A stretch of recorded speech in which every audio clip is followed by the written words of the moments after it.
ఓం సాయిరాం. సాయి మార్గంలోకి మీ అందరికీ స్వాగతం. ఈరోజు మనం మన జీవితాల్లోకి శాంతిని, భక్తిని తీసుకువచ్చే సాయిబాబా మార్గాన్ని కలిసి అన్వేషిద్దాం. మన ఈ ప్రయాణానికి ఆధారం శ్రీ సాయి లీలామృతం.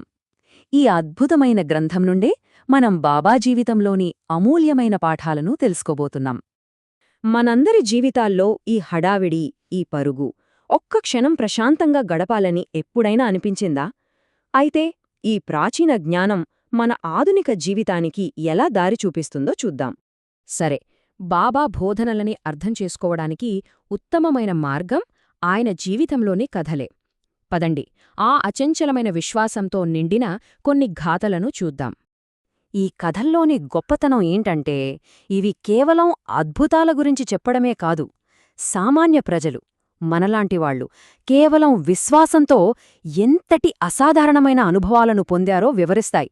అంతా విశ్వాసం యొక్క శక్తి అనమాట. సాయి లీలామృతంలో ఇలాంటి సంఘటనలు కోకొల్లలు. భక్తులు ఎంతటి కష్టంలో ఉన్నా బాబా ఏదో ఒక రూపంలో వచ్చి వారిని ఎలా కాపాడారో తెలిపే కథలు మనకు ఎంతో స్ఫూర్తిని, ధైర్యాన్ని ఇస్తాయి. ఆహా! ఇదే కదా బాబా మనకిచ్చిన అమూల్యమైన సందేశం. సాయి మార్గంలో ప్రయాణించడానికి మనకు కావలసినవి రెండు మూలస్తంభాలు. ఒకటి శ్రద్ధ, అంటే తిరుగులేని నమ్మకం. రెండోది సబూరి, అంటే ఓర్పు. ఈ రెండు ఉంటే చాలు, మన ఆధ్యాత్మిక ప్రయాణం సాఫీగా సాగిపోతుంది. అసలు బాబా గొప్పతనమేంటంటే, ఆయన చేసిన అద్భుతాలు కేవలం ఆయన శక్తిని చూపించడానికి కాదు, ఆయన ప్రతి చిన్న పనిలో, ప్రతి మాటలో మనకు ఒక జీవిత పాఠముంటుంది. మన రోజువారీ పనుల్లోనే దైవత్వాన్ని ఎలా చూడాలో నేర్పించారు. ఇప్పుడు ఈ కథల వెనుకున్న అసలైన ఆధ్యాత్మిక సూత్రాలేంటో, నిస్వార్థం, శరణాగతి అనే ఈ రెండు శక్తుల గురించి కొంచెం లోతుగా చూద్దాం. శరణాగతి ఈ మాట వినగానే చాలామందికి ఏదో ఓడిపోవటంలా అనిపిస్తోంది. కాని అస్సలు కాదండి. ఇది చాలా సింపుల్. మనం ఫ్లైట్ ఎక్కినప్పుడు పైలట్ మీద పూర్తి నమ్మకంతో ఉంటాం కదా.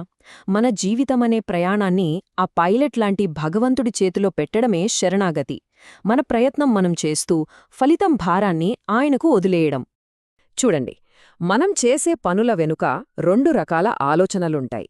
ఒకటి, ఇది చేస్తే నాకేంటి లాభం అని అడిగే అహం. రెండోది, నేను ఎలా సహాయపడగలను అని అడిగే నిస్వార్థ సేవ.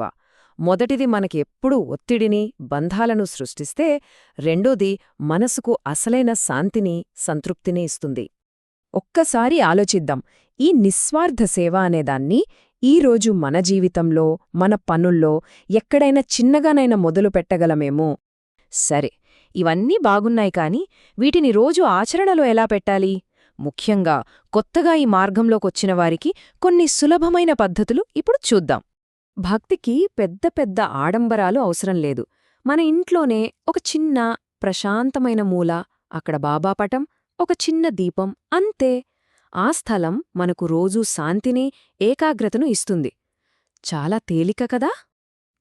మన బిజీ జీవితంలో కూడా రోజూ పొద్దున్నే ఒక 5 నిమిషాలు, ఎక్కువ వద్దు, ఆ దీపం ముందు కూర్చుని మనసుని ప్రశాంతం చేసుకుని ఓం సాయిరాం అనుకుంటే చాలు.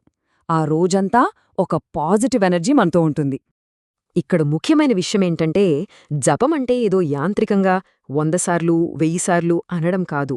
ఆ ఓం సాయిరాం అనే శబ్దం మన హృదయంలోకి వెళుతున్నట్టు ఫీలవ్వాలి. ఆ వైబ్రేషన్ను అనుభూతి చెందాలి. అదే అసలైన జపం. ఈ ఆధ్యాత్మికతంతా పూజగదికే పరిమితం కాదు. మన ఆఫీసుల్లో, మన పనుల్లో, అంటే మన నిజ జీవితంలో కూడా దీన్ని అన్వయించుకోవచ్చు. అదెలాగో చూద్దాం. ఆఫీస్లో మనల్ని ఇబ్బంది పెట్టేవాళ్లుంటారు కదా, వాళ్లమీద కోపం తెచ్చుకునే బదులు బాబా చెప్పిన సబూరీని పాటిద్దాం. మనం చేసే పనిని ఒక సేవలా భావిద్దాం, ఫలితం గురించి ఆలోచించకుండా. అప్పుడు చూడండి, ఒత్తిడి ఎలా మాయమైపోతుందో. నిస్వార్థ సేవ అంటే గొప్ప గొప్ప దానాలు చేయక్కర్లేదు. ఎదుటివాళ్లకి ఒక చిరునవ్వు ఇవ్వడం, వాళ్లు చెప్పేది కాస్త ఓపికగా వినడం, ఇవే నిజమైన సేవ. ఇవే బాబాకు ఎంతో ఇష్టమైనవి. చివరగా బాబా మనకిచ్చిన అతి పెద్ద భరోసా ఇది. నువ్వు నన్ను చూస్తే నేను నిన్ను చూస్తాను, నీ భారాన్ని నామీద వేయి, నేను మోస్తాను. ఇంతకన్నా మనకేం కావాలి చెప్పండి? ఈ ఒక్క మాట చాలు మన జీవితంలో ఎలాంటి కష్టాన్నైనా ఎదుర్కోవడానికి. ఈ విశ్లేషణ ముగించే ముందు ఒక్క చిన్న ప్రశ్న. ఈరోజు మనం మన జీవితంలో బాబాకి ఏ చిన్న దయా కార్యాన్నైనా లేదా చిన్న శరణాగతినైనా సమర్పించగలమా? ఆలోచించండి. సాయి కృప అందరిపై ఉండాలని కోరుకుంటూ ఓం సాయిరాం.